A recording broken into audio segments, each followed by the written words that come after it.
Lee Hambell's life was a nightmare. She had just caught her boyfriend cheating, and the bar where she worked was always packed with all sorts of weirdos. But one night, she got blackout drunk, had an accident on her way home, and ended her life. When she opened her eyes again, she found herself alive, but when she walked to the mirror, as usual, she saw that she had turned into a monster. She didn't recognize her room either, and then a maid knocked and entered, explaining that she was the lady of this manor, and her name was now Alexa. The girl thought, aren't princesses supposed to be beautiful? Now, they could call her a fraud. Looking like this, she felt she had been cursed, but she didn't understand why it had to be her. Also, if she was reincarnated, why not into a normal body? The girl immediately burst into tears, asking what had happened to her face, while repeating that it wasn't her face. Then, Alexa finally decided to pull herself together, looked in the mirror again, and admitted she was a monster. The maid tried to argue, but she said she had eyes of her own and told the servant not to be afraid. She promised not to harm the frightened girl, but she still felt like she was going crazy. Just then, the maid suggested that the young lady might just be startled by Miss Ariel's visit. Ariel is Alexa's older sister and the princess of the country. The servant reminded her that Miss Ariel had visited a few days ago, and since then, Alexa had been very sad, often crying in her room. But now, the young lady was more concerned about why the princess was her sister and not her, though she realized her appearance was an obstacle. Then, the maid continued to explain that Alexa was still the second princess of the Felipe kingdom. She was also the daughter of the concubine Camilla, who passed away when the girl was only 6. When Alexa was 7, she was cursed at the Kennedy Manor for turning away a witch who sought shelter on a rainy day. Before that, she was very beautiful, and everyone considered her the second most beautiful after Miss Ariel, and she was now 18. The maid also reminded her that despite this, Alexa was already engaged, and her fiancé was Marquis Belfort, the commander of the royal army. Moreover, he was so handsome that he was called the Empire's Flower, basically the most eligible bachelor in the country. Alexa couldn't figure out why this Marquis would marry her, and the maid explained it was a contractual engagement that would likely be broken. After all, everyone knew Princess Ariel and the Marquis were dating, and he despised Alexa. The maid said it was because Alexa was head over heels in love and clung to him like an annoying parasite. She loved him so much that she even made a deal with her father, the king, to eliminate all the kingdom's enemies. Alexa was so powerful, they even called her the Death's Warden. Without her, the kingdom would have lost the last war. But behind her back, people also called her a freak, a waste, and a total tomboy.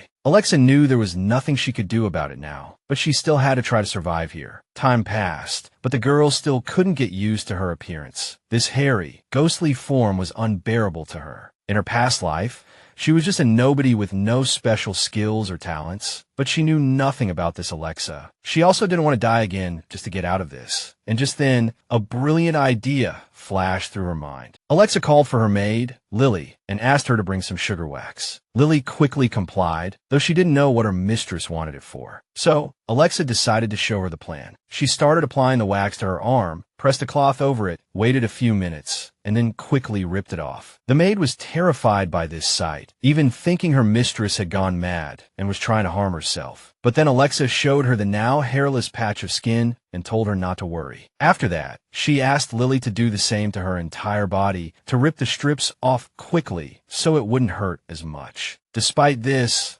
primitive form of hair removal was very painful, and after hours of nonstop agony, Alexa was in misery. But when she looked in the mirror again, she was happy that she at least looked human. Now, Lily was simply stunned, as she never knew hair could be removed this way, and thought it was some kind of magic. Her mistress didn't explain, just asked her to gather all the workers, and soon, a small group of people stood before her. Alexa was surprised she had so few servants, only 10, but she was a princess, and she needed more. Meanwhile, the servants couldn't believe this was their mistress. Without all that hair, they thought she was an imposter. But she just asked for quiet, explaining she had called them for their opinions, and then asked who the chef was. A man in a white uniform, looking a bit nervous, admitted it was him. Alexa then asked if he was the one who had been making fun of her. He immediately started apologizing, but she told him all her dishes were too greasy. The chef admitted Ariel had suggested he do so, which she found a bit suspicious, but now she was changing everything. The chef also insisted her sister was really trying to help. Alexa didn't understand why this chef valued Ariel's words more than a direct order from his real boss, as if he wasn't afraid of her at all. So she decided to teach them a lesson about who their real master was, and then ordered everyone to listen carefully. She declared that if she heard any more objections, she would not forgive it, and they would face the consequences. The servants had no choice but to obey, understanding their lives might depend on it. Meanwhile, Alexa realized there were benefits to being a monster and then decided to tell the servants what they needed to do from now on. First, she called her personal hairstylist, Jen, and admitted that no matter how scary she looked, she was not made of stone. She is an 18-year-old girl, and she has feelings, so she wants people to treat her like a person, not a monster. Just then, Lily also stepped forward, and both maids apologized to their mistress for only thinking with prejudice all this time. They were sorry for hurting her, and she suggested that, first, they should try to do their jobs properly. They promised to do everything possible to make Princess Alexa the most beautiful girl in the kingdom. They started by making their mistress do physical exercises, which she wasn't very happy about, but agreed to. From that day on, she continued to exercise and take care of herself. The maids helped her too. For over 3 months, Alexa also learned how to manage the manor and started handling the financial side of things. Looking at the account books, she noticed the expenses were excessively large, especially on food, as if someone wanted to ruin her health. She also guessed it was her sister, Ariel, and was now trying to figure out her purpose. One night, the respected princess, at the Duke's request, set off to visit her younger sister. The Duke could not stand by and ignore the changes in Miss Alexa, especially her removing the hair and refusing the food provided. Putin was very worried, but didn't believe the curse was gone, so Ariel had to go check on her condition. The next day, when Alexa was training, her knight opponent quickly conceded defeat. The young lady even started yelling at him to get up, but he wasn't as strong as her because she was a monster. He immediately covered his mouth, realizing he had said too much, and Alexa decided to teach him a lesson in return. She immediately attacked him with her sword again, but without injuring him, just knocking him out. With just one blow, she couldn't believe how it was possible and then realized there was magic in her sword. Now she understood why everyone was afraid of Alexa and decided to test something else, immediately swinging her sword. The strike was so fierce it split a statue in two, and the girl realized that not even stone was safe around her. Just as she was feeling awesome, her maid told her Princess Ariel had arrived. Alexa was confused why she came so early. Ariel usually only visited once every few months. She knew something was wrong and had to be careful. So she went to meet her, and the first thing she did was apologize for keeping the princess waiting. Ariel was horrified to see her sister transformed into a human form. Alexa knew it was hard to accept, so she decided to reintroduce herself, stating her name and title. Then she explained that magic had changed her, but Ariel still couldn't comprehend her sister. The curse was lifted. Alexa said it was a long story, but she confirmed the curse was gone forever. She was no longer a monster. She was Alexa, Princess Ariel's younger sister, the king's daughter. But the elder princess still had doubts. She needed proof that her sister was really who she said she was. Then Alexa, she just lightly touched a cup, and it shattered, and boasted that only she could do that. Now Ariel believed her and was very emotional, as she had been so worried about her always locking herself in her room. She even started to cry, but Alexa didn't trust her tears, as she didn't yet know the true situation between them. So, to win this battle, she had to build her defenses without raising any suspicion and pretend she was also happy to see her sister. After that, she thanked Ariel for her concern and said she hoped they could do everything together from now on. Then Alexa hugged her sister, but Ariel still felt a bit awkward, though she tried hard not to show it. Then, to prove her sincerity, the princess proposed that her younger sister come with her to the castle. It had been a week since Alexa came to the royal palace with her sister, but she had also barely seen her. Ariel always made excuses, saying she was swamped with work, so she had no time for her at all. Meanwhile, the entire palace was working overtime to prepare for the king's birthday in 3 days. And she continued to exercise, took time to relax, and wondered if her sister would show up at the reception. Just then, a maid with glasses named Rachel knocked on the door and announced that, by Ariel's order, she would be serving Alexa from now on. Her Highness also sent some outfits for the reception, and Alexa could pick whichever she liked. Alexa carefully examined each dress. They all looked like they were from the last century. The maid noticed Alexa's reaction and explained that Ariel had picked styles that were currently in fashion. Then she added that if Alexa didn't like them, she should just pick one, thank the princess, and not complain. Just then, Jen and Lily intervened, telling the maid she had no right to be so rude to Miss Alexa. But the maid with glasses didn't back down, declaring that a guest should address her politely in the royal palace. This really annoyed Alexa, and Rachel even worried about what would be left of the palace after Alexa had a fit. At that moment, she received a loud slap for daring to speak to her mistress in such a rude and arrogant tone. After that, Alexa hoped this was enough to remind everyone who she was and put that maid in her place. She also ordered Rachel to tell all the palace staff that they needed to respect both princesses of the kingdom. Soon, the day of the celebration arrived, and Alexa wore a new dress sewn for the reception, which the tailor, Jamie, greatly admired. He admitted this dress was much prettier than those old rags, and she hoped it was enough to provoke Ariel. The tailor even shed a tear, as he couldn't imagine his mistress looking so gorgeous. Then he remembered their first meeting. Back then, Alexa had found him and explained that she was from the royal family, but didn't have much cash. But if he sewed a dress for her with the best fabric, it would greatly help his career grow. And now, Jamie was admiring his creation, while the maids called their mistress to the grand hall, explaining that everything was ready. As she entered, they solemnly announced her as Alexa de Pelagide Dwight, the second princess of the Felipe kingdom. The guests immediately panicked, thinking a monster had appeared, but then they saw a very beautiful lady and were shocked. Alexa walked down the aisle, politely greeted His Majesty, and wished him the blessings of the goddess Demetria for a long, healthy, and prosperous life. The king was also super surprised, as he knew his second daughter was a monster covered in hair, but he quickly composed himself, thanked her, and said she looked beautiful today. Meanwhile, people in the hall kept whispering about whether that was the princess, as they couldn't believe it was really her. But then the king clapped his hands, asked for silence, and then announced that his second daughter had been freed from her curse. He also explained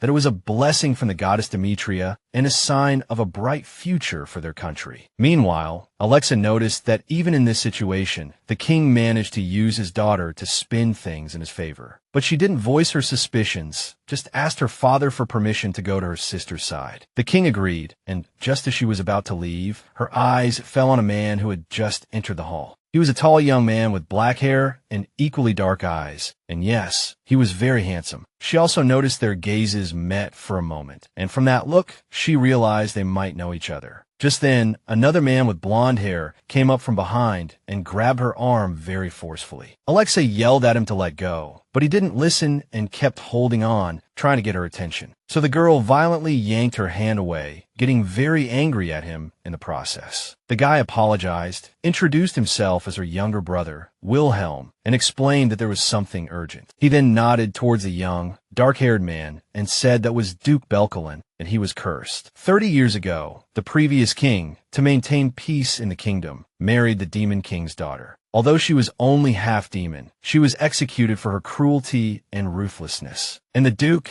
is that woman's son, and no one is sure if he possesses royal blood. Wilhelm explained that black hair and black eyes are demonic traits, and no one knows when his demonic side will emerge. Alexa realized she had only known her brother for 10 minutes, but it was easier to talk to him than to Ariel. She felt this kid had a serious inferiority complex because of the Grand Duke. It was as simple as that. The girl also understood that her father needed her only for political reasons, as his younger son was obsessed with fantasies and paranoia. Now all that was left was the biggest problem, which was Ariel, who was hiding her true self. Just then, the elder princess came over, asked if her brother was done, and then decided to take her sister away. She explained she wanted to introduce her to many people, starting with her childhood friend, Manuela. Then more girls came over, wanted to meet Alexa, knowing she had suffered a lot because of the curse. They also noticed she was wearing a uniquely styled dress with a cut they had never seen before. At that moment, Alexa felt like a monkey in a zoo, put there for everyone to see. Ariel then whispered to her friends not to discuss the princess so enthusiastically, especially her current dress. The girl understood her sister was trying to embarrass her, to turn all the nobles against her and mock her. Since she was basically in a zoo, all that was left was to smash the cage and escape. Just then, she spilled her drink on the girl who dared to mock her outfit. The girl immediately screamed, as her dress was worth a fortune and was painstakingly made by her designer. But Alexa then implied that without that dress, she was just an ordinary nobody on the inside. Then she asked the girl who on earth she was, while showing off her own dress, which, to be honest, was stunning. Alexa then grabbed another girl's hem and ripped it a little, explaining that she had power even without a dress. The second princess knew everyone present was acting anyway, so she didn't hold back either. Furthermore, she decided people needed to choose a side, either hers or the elder princess's. As for the girl with the stained dress, Alexa told her to send the bill to the palace, and she would pay it back with interest. The frightened girl was terrified, begged them to stop, then got up and fled the hall. Alexa noticed her sister wasn't showing her feelings openly. She was keeping a safe distance on the sidelines. Ariel was gathering allies and planning an attack, and if the second princess couldn't defend herself, she was out. Alexa felt it was time for her to slip away too, when someone called out princess, and when she turned, she realized it was Marquis Belfort, the very fiancé she once thought she couldn't live without, and now she was seeing him in person. Herman was walking towards her, and she thought he was coming for her, but he walked right past and went to Ariel, who was standing nearby. The elder princess was happy to see him and decided to ask the Marquis for the last dance. Now Alexa understood that she had stolen the fiancé her sister was so infatuated with. The relationship between them was becoming clearer, and to survive in this world, she had to protect the girl whose body she was in. Walking up to the couple, Alexa announced her decision to officially break off her engagement with the Marquis. Today, the room started buzzing with chatter, and everyone was shocked. Then the second princess said loudly that it was obvious those two were a match made in heaven. So if she was an unwelcome guest in Marquis Belfort's heart, she'd better leave, regardless of the gossip. The nobles were still in shock, but Alexa knew it was her time to act. She walked up to Ariel and almost demanded her consent, but the princess didn't rush to answer. So Alexa took her silence as consent and reiterated that her engagement to Belfort was broken. Then she added that everyone present was her witness, and with that said, she decided to leave. This was just Alexa's first step, and she still had a long way to go, but for now, she felt free. She walked out of the hall and into the fresh air, breathing a sigh of relief. It was too stuffy inside. Then she leaned over the railing to look down, realizing the balcony was really high. Alexa thought she might die if she fell from that height and remembered how it happened last time. Then it occurred to her that if she died here, she might be reborn in another world, but she was just getting started here, so she needed to abandon that thought. Alexa needed to pull herself together, and she was so lost in her thoughts that she didn't notice herself accidentally falling over the railing. In that moment, she felt a wave of fear and said goodbye to her life, but then she realized she wasn't falling anymore. Opening her eyes, the girl saw Duke Belkalon holding her hand. He then pulled her back onto the balcony, gazing intently into her eyes the whole time. Alexa herself was ashamed of what had happened, and after saying thank you, she quickly ran away. After stopping around a corner to catch her breath, she wondered how long the Duke had been standing there, and if he had heard her talking about herself in the third person. He might have also seen her flapping her arms like a pterodactyl, and now she just hoped they would never meet again. After the reception, Alexa returned to her normal life. Well, almost. Everyone was talking about the broken engagement. The word on the street was that Ariel and the Marquis hadn't seen each other since. Moreover, the elder princess hadn't attended any public events, no parties, nothing. But Alexa couldn't care less about any of that. She had a problem. She was bored to death. She absent-mindedly banged her head on the table, and with a thud, a bump formed. Lily immediately brought a cold compress. But she didn't even care about the bump. Alexa was more annoyed by that disastrous encounter with the Duke. The second princess even started considering death again, and then reincarnation into another world. A few days later, they organized a hunting competition, and guess who participated? The Marquis and the Duke. Alexa thought it might be a fun diversion, but when she got there, she felt like life was messing with her again. A few days ago, she had learned about the competition from her maid, Lily, who explained it was a tradition where the entire royal family and all the nobles participated, along with all the men and women who came to cheer them on. So, the team that brought back the biggest and most valuable prey won. But that wasn't all. If a hunter didn't have a woman supporting him, he would be automatically disqualified. At that moment, Alexa felt the whole thing sounded boring and pointless, but she decided to participate anyway since she was a member of the royal family, and was sort of obligated to. Besides, Lily and Jen had gone all out to prepare their lady for this day, even getting her a special hunter's outfit. The girl felt these maids could be annoying at times, but they were also reliable. Soon, Manuela spotted her and had always felt that this princess was not only eccentric, but also very prickly. Alexa heard her muttering, and at first mistook her for Miss Raphael, who had left the banquet because her dress was splashed. Manuela didn't argue with the second princess, just lowered her head in a fluster. Just then, King Raphael, the hunting competition, was officially announced to have begun. He also revealed that the Grand Duke would be present, so Alexa knew she would have to face him again. The king turned to Belkalon, saying his arrival truly graced the occasion.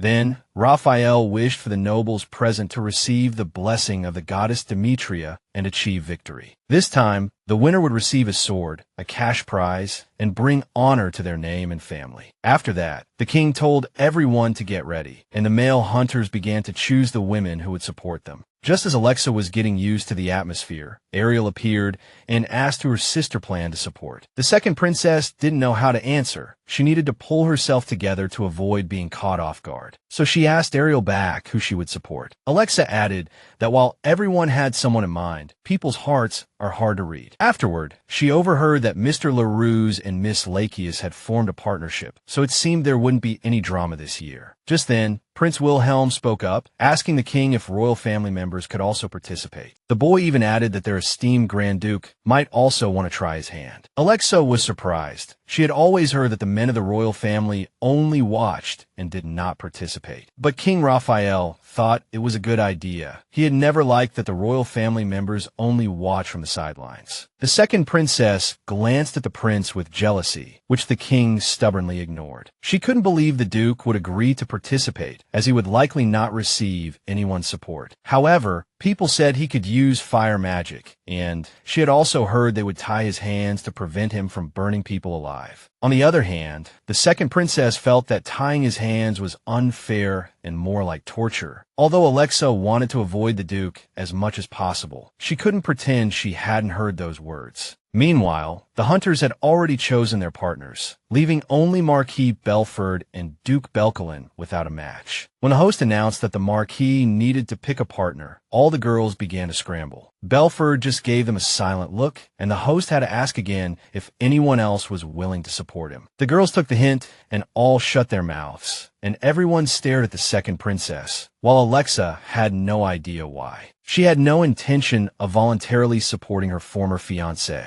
After waiting for a full minute, they finally assigned a noble lady, Miss Cecil, to support Belfort. Alexa had thought Ariel would be chosen as the Marquis supporter, so she was completely stunned when it wasn't her. She glanced at her sister. Ariel looked a little disappointed, but said nothing. The second princess was actually relieved, as she wasn't the only one hiding her true feelings. After that, they called out the name Belkalon Dwight Estar, and the Duke became the last one without a supporter. All the ladies remained silent, as no one wanted to be his partner, and the other hunters completely understood why. The other girls were too timid, afraid they would be roasted alive if anything went wrong. Then, Alexa unexpectedly volunteered to be the Duke's partner, which stunned everyone. The king was especially shocked, telling her this was not the time or place for jokes and demanding she apologize to the Duke. But she said she wasn't joking, even though she herself had no idea why she was doing it. To prove she was serious, she swore in the name of Dwight that every word she said was true. For a moment, Alexa felt it was because she saw herself in the Duke's eyes, as if they were of the same kind. Belkalon was also shunned and ostracized by everyone, and everyone made fun of him, so she reached out her hand to him. Just then, Wilhelm called out to her, but she told her brother to leave her alone and mind his own business. Subsequently, the host asked the Duke if he would accept Princess Alexa as his partner, but he didn't answer immediately, and the girl silently prayed in her heart for him not to overthink it and to quickly accept her hand, because if he refused, he would be tortured. Belkalon took her hand and announced that he accepted the princess as his supporting partner. Meanwhile, the king decided not to follow the tradition of punishing some participants this time. After that, His Majesty Raphael announced the end of partner selection and the official start of the hunt. After the king announced the start of the competition, the teams dispersed to prepare for the hunt. Alexa noticed the noble ladies approaching her again, which had become a frequent and annoying occurrence. Although she knew she would have to endure the endless drama as before, she decided to handle it differently this time. The nobles asked if she truly had no feelings for the Marquis anymore, and she affirmed it. Not only that, but Alexa also pointed out that she had no feelings for him from the very beginning. It was all a cold calculation. Her sister, the first princess, couldn't commit to a marriage so quickly, so she was engaged to the Marquis in her sister's place. She explained that she was holding the position for Ariel, then asked them to stop bothering her as she needed to prepare. After the others left, Ariel appeared and began to question her sister about why she didn't choose Belfort. But she just turned around and asked the first princess the same question, saying she didn't seem to care about him at all either. Ariel kept pressing, wanting to know why Alexa chose the guy with the black eyes, especially since he was cursed. However, the second princess didn't think it was a big deal, because she herself was also cursed. She was a monster too. Her sister retorted that if that were true, she wouldn't have brought her back to the palace in the first place, then turned and walked away. Alexa didn't chase after her, instead walking directly to her tent where the Duke was already preparing. She herself was also fully prepared, and suddenly, she found that Belkalon looked more like a puppy. The Duke decided to ask her why she had decided to become his partner in the first place. He went on to explain to the princess that he thought she hated him like everyone else. Alexa understood what he meant, remembering the night she had suddenly run away from him. Belkalon thought she had only stayed out of obligation, but she told him that wasn't the case. She knew this man was used to being surrounded by hatred, and now she was asking him not to hide from her. However, the Duke still felt awkward. He jumped on his horse and said he had to get going. But before he left, Alexa asked if she could cheer him on and offered her handkerchief. Belkalon extended his arm, and she began to tie the handkerchief on, but could only tie it below his elbow because his biceps were too big. The handkerchief still wouldn't tie, so Alexa had a clever idea and tied it to his bow. The Duke thanked her for the gesture and wondered if she always did things like this for others. The princess didn't hear clearly because he had mumbled, so she asked him to say it again. But Belkalon didn't repeat the question and just politely thanked her again for her support. After that, he rode away, and Alexa remembered the rumors about him being a complete barbarian, but thought he looked quite innocent. The princess thought to herself, hey, if that's the case, then this hunting competition had better be interesting. The sun was bright, the breeze was gentle, and her mood was getting better and better. Moreover, she was thrilled to be able to take off that damn dress and change into comfortable pants. The princess rarely felt so good. She didn't even need the prize money or the sword to feel satisfied. Honestly, the only thing that could make this better was seeing the look on the king's face when she and the Duke won. She rode her horse leisurely forward, and upon hearing a rustle in the bushes, immediately drew her bow. A small deer peeked out. It was so cute that she couldn't bring herself to shoot it. She crouched down, held out a hand, and told the little one not to be afraid, that she wouldn't hurt it. But Alexa also knew she wasn't going to waste an arrow on such a small creature. She was hunting for big game. Just then, her horse snorted and ran off in a panic, and she had no idea what had happened. The small deer ran after the horse, leaving Alexa alone and forcing her to walk the rest of the way. Soon, she found a huge tree and decided to climb to the top. She always felt freer at a high vantage point. She loved the view from up there and couldn't believe she hadn't thought of climbing up sooner. She also decided to scout the area to see if there was any rare prey and noticed a few people in the distance. She realized they were setting a trap, and one of them was bragging about learning it from some master blacksmith. Moreover, the men said the Duke was supposed to pass through here, and they were worried he would be a tough one to deal with. They also calculated that maybe someone else would fall into their trap, and they were eager to see what would happen then. Meanwhile, Alexa realized these guys were up to no good and decided to teach them a lesson. Before they could react,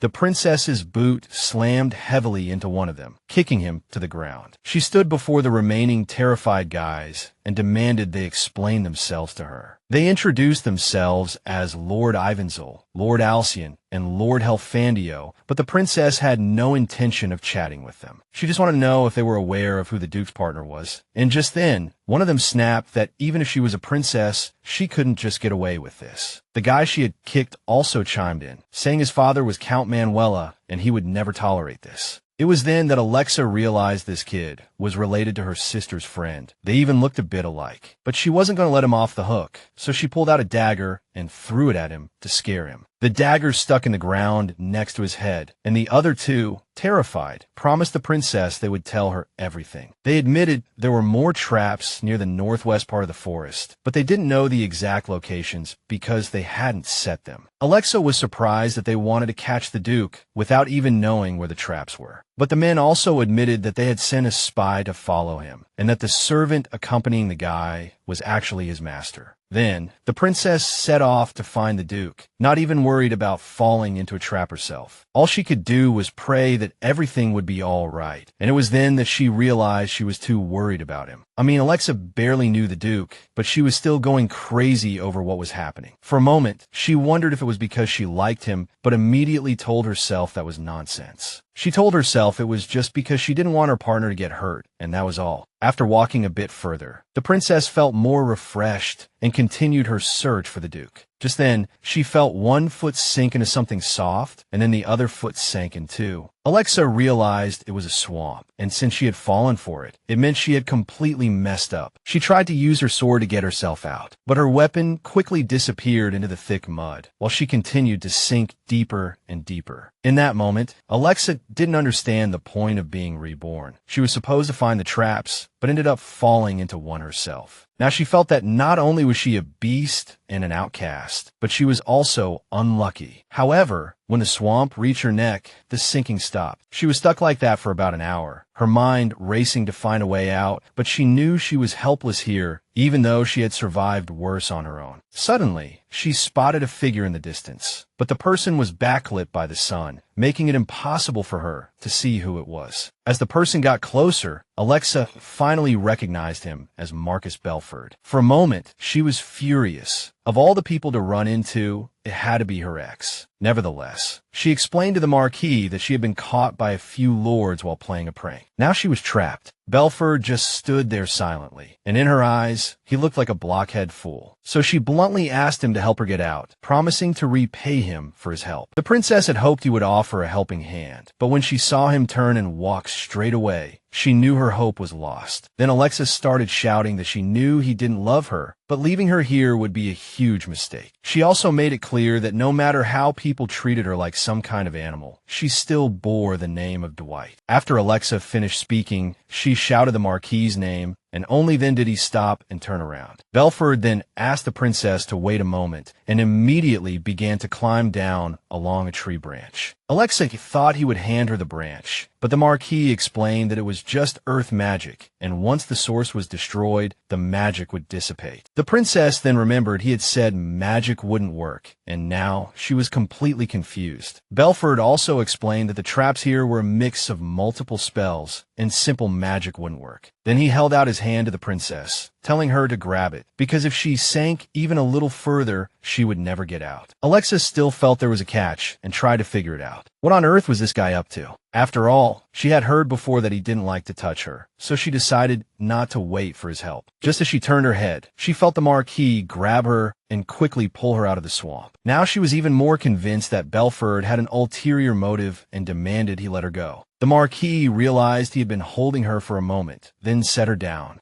Alexa told him she didn't need his help and asked him to go back to his hunt. Just then, she heard the Duke's voice. He seemed to be trying to figure out what was going on. The girl was startled and even a little scared and blurted out his name. Then she explained that as his partner, she had been worried about him, but was glad he was okay. Alexa also noticed the Duke's usual companion was not with him. Belkalon said he had sent him on an errand, and the princess immediately offered to find out his whereabouts. She felt it would be a great loss of face if something happened to one of their partners. When Alexa paused, the Duke explained that he knew something had happened to the princess. Just then, Belfort walked over and greeted him rather rudely, and the atmosphere became so tense it felt like it could explode at any moment. She immediately explained to the Duke that she had accidentally fallen into a trap set by other contestants. Then she added that it was the Marquis who had helped her out of her predicament, and that nothing else serious had happened, she assured him. The Duke then thanked Belfort, but the Marquis just grunted rudely that he didn't need any thanks. So Alexa felt she should thank her savior, and thanked him on the spot. After that, Belkalon mentioned seeing a stream along the path he had taken and suggested she go wash up. He also offered to take her there, which Alexa accepted, and wished the Marquis good luck with his hunt. On the way, the princess cursed herself internally for getting into such a stupid situation and losing her bow. But after washing her face with the cool water from the stream, she even felt a surge of energy, which brought her a bit of comfort. The Duke waited with his back to her and asked if she was hurt. The girl said she was fine, then admitted she had lost her sword, and it was then that she noticed her arrows were also missing. Belkalon guessed she had dropped them in the river and immediately offered to help look for them. Seeing his action, Alexa told him to stop because the spot he was about to step on was very slippery. But it was too late. He lost his balance and flew straight towards her, but the princess caught him and they both fell into the water. The girl was embarrassed by the whole thing and immediately backed away, apologizing and asking if the Duke was all right. He said he was fine, thanks to her catching him, but Alexa knew the whole thing looked rather ridiculous. She began to wonder why she always felt she had to act perfectly in front of Belkalon. But if she got embarrassed and ran away again, the Duke would misunderstand her, and she didn't want any more misunderstandings. So she decided to admit that she had looked like a fool when they first met because she had been flustered. The Duke just didn't understand why she was bringing up the past, as there were plenty of people who disliked him. He knew that coming face to face with him wasn't exactly a pleasant experience. So he understood why the princess had been so embarrassed then, but he didn't mind, because being flustered is only human, and Alexa even thanked him for that. Although she knew that what was normal for an ordinary person was a rather lame comfort for a cursed monster like him. She also praised him for jumping into the water to get the arrows and for being able to comfort people with such sharp words. Then she admitted that he was actually quite charming, and the Duke remembered that she had recently started calling him Belkalon. The princess blushed again and admitted she just couldn't help it because she was so happy to see him. But the Duke didn't mind at all. He even liked her calling him that, which greatly surprised Alexa. To be fair, she also told Belkalon to call her by her first name. Then she held out her hand, gesturing for him to get out of the water, as if he planned to stay in there all day. The Duke took her hand and also thanked her using her first name, and she noticed a hint of a smile on his lips as he did so. Belkalon then noticed that his clothes were soaked and that it would indeed take a long time for them to dry. The princess realized it was because of her that he was too embarrassed to take off his clothes to dry them, so she immediately turned around. She even closed her eyes, explaining that she wasn't looking and that he should take off his clothes to let them dry. Alexa also confessed that she could wait for her partner and would absolutely not turn around, so he wouldn't feel awkward. But literally a second later, his clothes were already dry, and the princess guessed that he could use magic. Belkalon confirmed this, explaining that it was because demon blood flowed in his veins, and he just didn't want to talk about it. The Duke knew that if he even hinted at it, it would make Alexa even more suspicious. Now, the girl understood the exhaustion and loneliness hidden behind his eyes, and the complete absence of emotion. There were only the marks left by countless condemnations and distrust. The two of them were so similar, yet so different. Alexa constantly fought for change, while Belkalon was afraid of change, constantly killing himself on the inside. She also realized that by her mere existence, she was precious, just like the Duke. Meanwhile, he noticed that the weather today was really nice, almost blindingly so. Afterward, they continued on, and Alexa knew the hunt was ruined because of her, but the Duke said it was enough that they were both safe. But the princess still didn't want to go back empty-handed. This was her chance to see the sour look on the king's face. She also knew she was only getting the Duke's help under the guise of being his partner, and suggested inviting him for tea later. As she gradually talked with him, Alexa found him easier to talk to than she had imagined. Contrary to expectations, Belkalon turned out to be a gifted conversationalist, able to talk easily on any topic. Moreover, the Duke didn't believe in stereotypes about monsters and demons, and she knew he would make a good friend. Suddenly, she noticed something flying towards them and immediately pushed Belkalon out of the way. As the object got closer, they saw it was a ball with wings and a mouth full of teeth, like a small monster. Alexa didn't hesitate to slice it in half with her second sword. But this little monster wasn't alone. The Duke spotted another, knocked an arrow, and shot it through the creature. They were both very sure these were monsters, and Belkalon told the princess to hide in the woods, as their target was only him. The Duke also realized there were far more of them than he had thought, and again told Alexa to hide. But the girl wasn't going to hide. She thought that if there were this many monsters, the main venue might also be in danger. Moreover, she couldn't figure out why there were no knights around, so she suggested they go to the main venue to check the situation. Belkalon whistled, and his horse ran over. He told his partner to get on the horse and go quickly. He also handed her his sword, saying he had other weapons and would be fine. The girl promised to return quickly, told the Duke to be careful, and after saying goodbye, rode off. Left alone, Belkalon went to scout the area, planning to eliminate as many of those monsters as he could. He thought to himself that his partner, Alexa, was a strong person, not just because she was a monster, but because her heart and soul were strong, which was why he believed she would definitely come back to him. In the meantime, he would do everything in his power, preparing to eliminate those monsters with wings and teeth. Elsewhere, other knights were fighting the same monsters, trying to draw them away from the squad, evacuating the wounded. Monsters were coming from all directions, and even the knights were scared, but the Marquis shouted at them not to give up. The vice-captain of the Royal Knights, Garin, also ordered them to find His Majesty, as they needed reinforcements. But they explained that it was too late, because as soon as the monsters attacked, His Majesty had fled the hunting grounds. Then, the knights charged at the beasts, but the arrows seemed to have no effect. So the captain ordered an immediate retreat, while praying the king hadn't abandoned them. Meanwhile, the Marquis understood that Gillen was right, and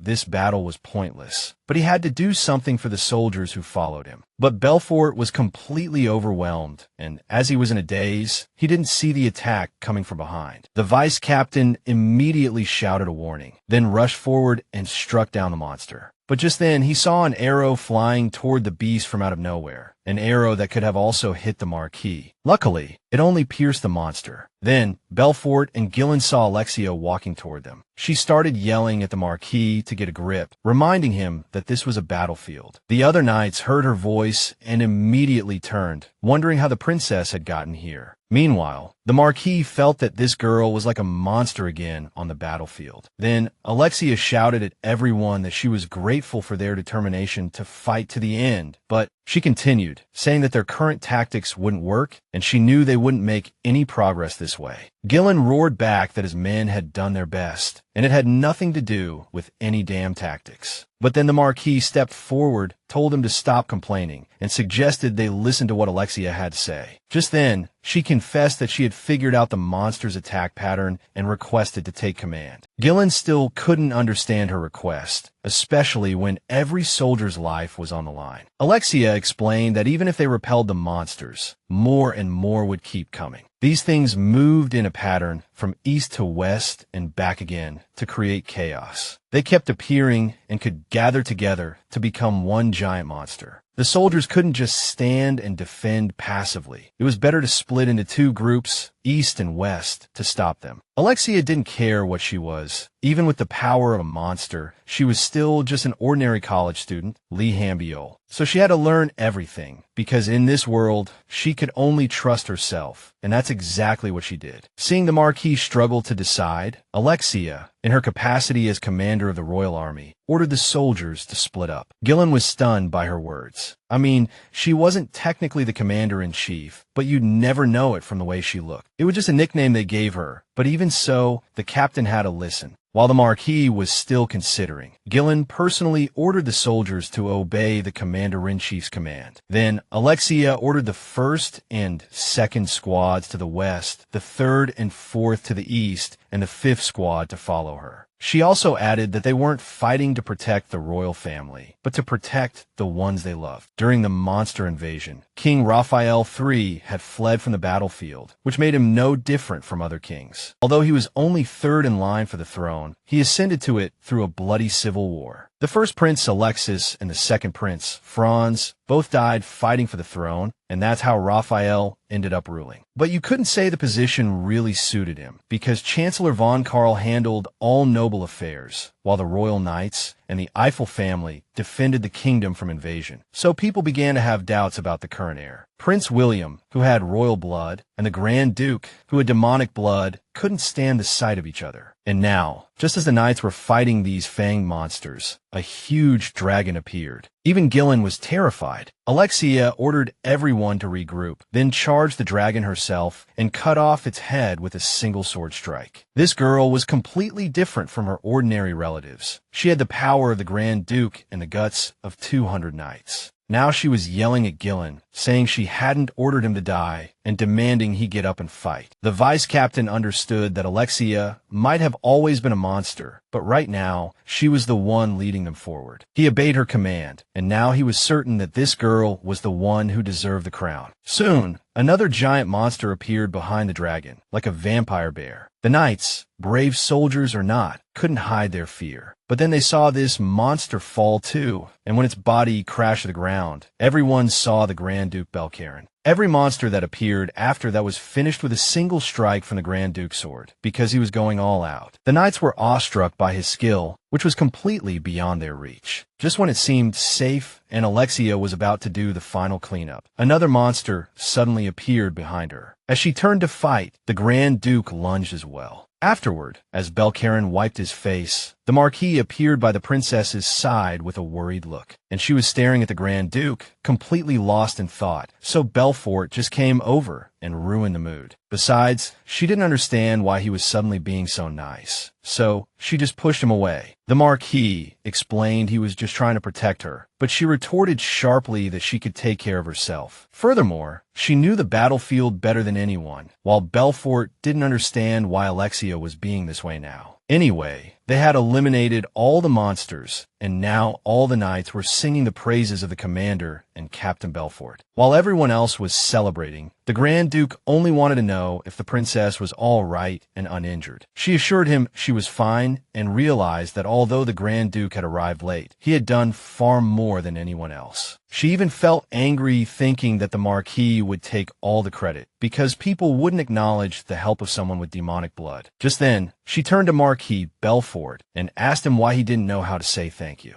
because she was very sure that the gratitude for this battle belonged to someone else. Now she understood what saving their lives meant to people. Then, the knights all got excited, realizing that Belkalon had done a lot. They realized that if it weren't for him, they would have been wiped out and everyone would have died. But with his help, they were able to save themselves. Immediately, cheers of praise for the Grand Duke rang out, and everyone wished him a long life. Belkalon was even a little flustered, telling the princess she shouldn't have done that, but she retorted back. Soon, the knights also suggested they return to the palace, as things were over here. It seemed the Marquis wasn't coming back. He said they all did a good job today. Then the Grand Duke lifted the princess onto his horse, and with a thud, her heart began to beat wildly. Belkalon probably said something like, "Why did you come with me? You could have stayed and celebrated with the troops." But Alexia knew that yes, they had won, but they had also lost many good people. So she was in no mood to celebrate, but deep down, she knew she was deceiving herself and him. On the way, they met the Grand Duke's servant, Mel, and Belkalon asked him, "What are you doing here?" He admitted that Solovin had sent him, and upon seeing the princess, he thought they were on a date. The Grand Duke, feeling a bit embarrassed in front of the princess, explained that his servant had no manners. But she was cool about it, telling him it was okay, that Mel was just a kid and he was quite cute, so she forgave him. Just then, the kid chimed in that his master smelled strange. Not like his usual scent. Alexia immediately guessed the smell must be monster blood, although she couldn't smell anything. The kid insisted it was a bad smell and then boldly rummaged through the Grand Duke's things and found a small pouch. The girl was very surprised. She hadn't noticed it at all before and began to ask Mel if he knew what it was. The servant explained that the pouch contained a mixture of herbs that strongly attract monsters. They produce an extremely strong scent that monsters can smell from miles away, and if you carry it, you're doomed. Now, Alexia began to guess why her heart was beating so fast. Deep down, she was still a monster. But the princess also didn't understand why the Grand Duke would have such a pouch and guessed that he knew the properties of this herb. Belkalon didn't know what to say to her, and she even started to blame him for being so silent. Alexia demanded the Grand Duke explain why he hid this from her, and especially why he would carry that pouch to a hunt. He still couldn't find the words to answer, and now the princess was even a little angry with him for it. Then she laid her cards on the table, saying she couldn't trust someone who schemed behind her back. This also hurt her deeply, because she thought their relationship was getting closer, and now this crap came up. Then she suddenly realized that Belkalon reminded her of her past self, so she decided to soften her tone. She just told the Grand Duke that he could remain silent if he wished, but this conversation was over. Then she said goodbye. But Belkalon didn't want the princess to leave and instinctively grabbed her hand, asking her to wait. He also confessed that he would tell her everything, just asking her not to be angry with him. Alexia agreed, and then the Grand Duke explained that he was worried about her safety. He also asked her who she would have gone hunting with if she hadn't chosen him, or if he hadn't participated. The girl found the answer silly, but honest. But now the princess understood everything. She truly saw the shadow of Duke Lee Hambiol in him, groveling for someone's affection. Then Alexia confessed that she didn't want him to get hurt, even though they had just met. She also admitted that Belkalon was important to her, and you could tell she meant it. But suddenly, her expression changed, and she declared that they must get revenge on that bastard. The Grand Duke agreed, and the princess smiled again, then asked him to escort her back to the castle. It had been a while since Alexia came to this world, and she was starting to realize she couldn't go back. But despite that, she felt happy now, and even liked the feeling. After all, no more work worries, no more rushing through lunch breaks, no more being ostracized for being poor, and no more feeling disgusted with love and friendship. Now she was just afraid that all of this might be just a dream, or that the real Alexia would suddenly return. What if she forced her to give everything back? But this girl had done all this on her own. The real Alexia wasted her chance, and this reborn version didn't care at all if they called her a monster. She was a monster now, but even so,